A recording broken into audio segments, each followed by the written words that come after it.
Assalamualaikum warahmatullahi wabarakatuh. Ketemu saya lagi Muhammad Najib dari usahadesa.com. Saya keliling ke desa-desa di seluruh Indonesia untuk menemukan produk-produk desa yang hebat, yang berkualitas sekaligus ketemu dengan pengusaha-pengusahanya atau desapreneur, entrepreneur desa. Nah, kali ini saya ada di Bogor, tepatnya di Arjadom, di Desa Sukaresmi, Kecamatan Megamendung. Megamendung.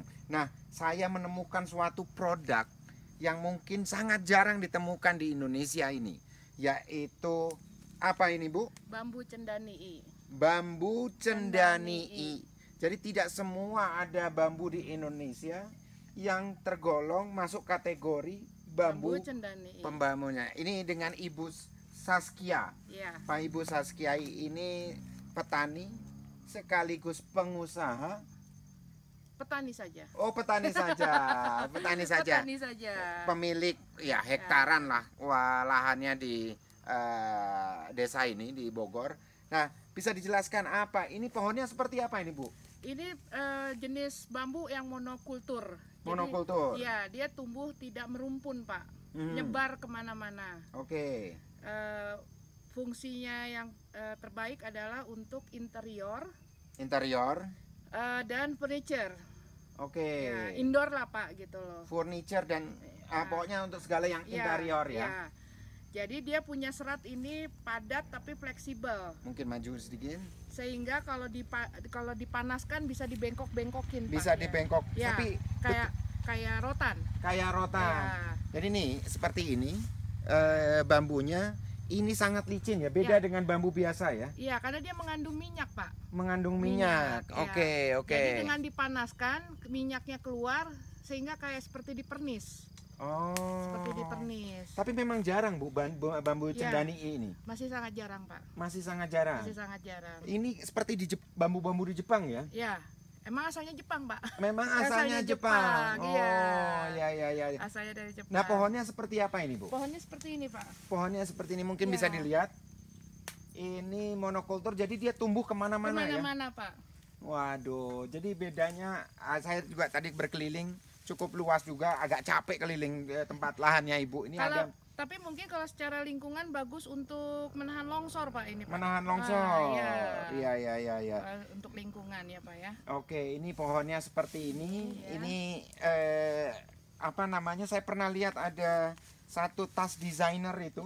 Oh iya. Itu dipakai untuk gagangnya. Untuk gagangnya itu bambu. Itu akarnya, Pak. Oh, akarnya. Bukan batangnya. Jadi dari akarnya dengan proses tertentu jadi gagang tas. Jadi gagang tas. Ya.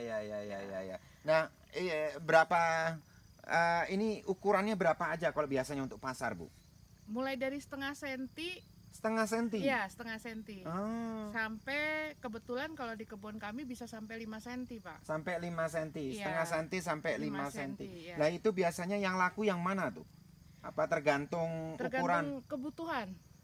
Kalau setengah senti biasanya untuk apa itu, Bu? Setengah senti untuk merchandise biasanya, Pak. Merchandise. Untuk figura, untuk kotak tisu.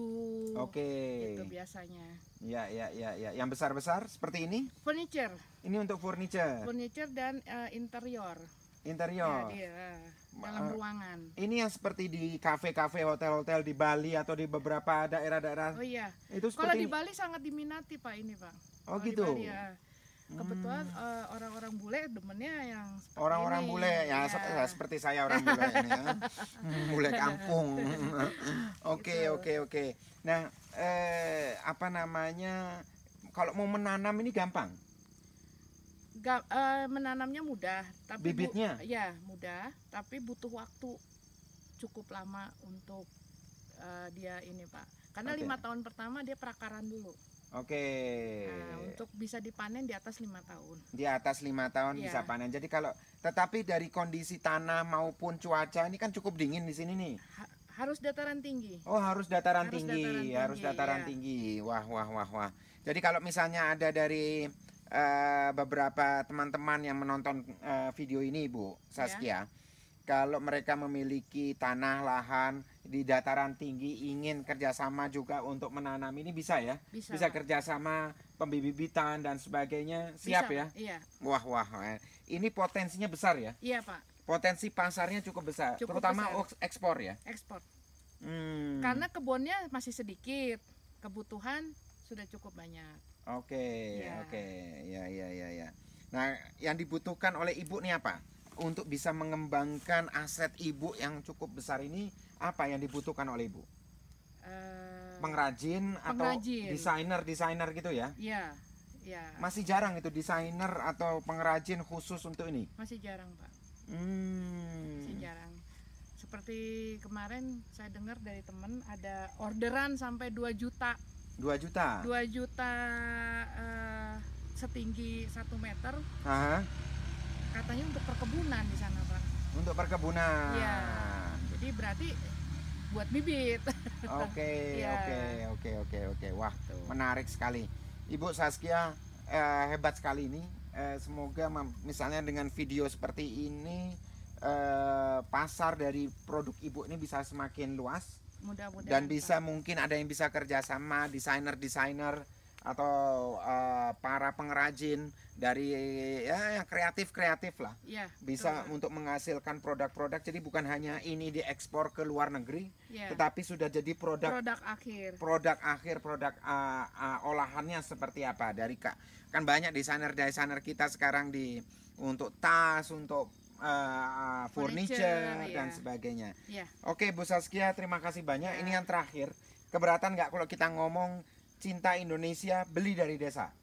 Sangat, Pak. Sungat ya? Ya. Oke, 1, 2, 3. Cinta Cinta Indonesia Indonesia, beli dari desa. Assalamualaikum warahmatullahi wabarakatuh.